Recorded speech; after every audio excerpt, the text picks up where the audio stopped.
Madwar 500 intrapriża Maltin qed jagħmlu użu mill-pjattaforma onlajn ta' Trademalta li tgħinhom jesportaw il-prodotti u s-servizzi tagħhom lil minn xtutna.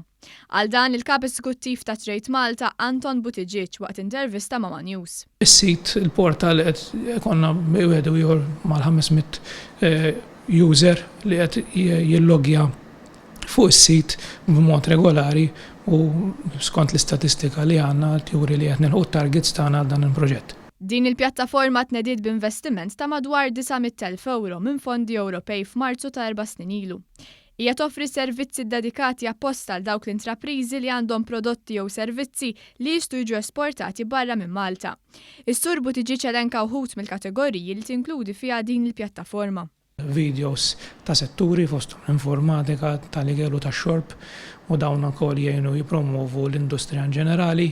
Għandna wkoll direttorju ta' esportaturi Maltin, għandna wkoll rapporti magħmulin minn esperti lokali biex jgħinu kumpaniji jesportaw f'pajjiżi jew f'reġjunijiet partikolari.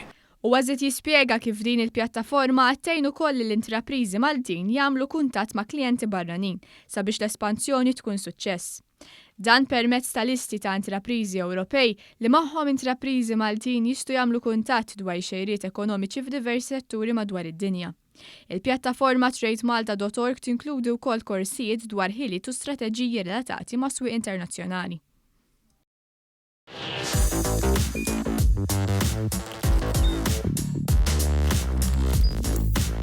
Idħol fuq one.com.mt u hemmhekk tista' tara l-programmi kollha li jxandru fuq One permezz ta' One Play.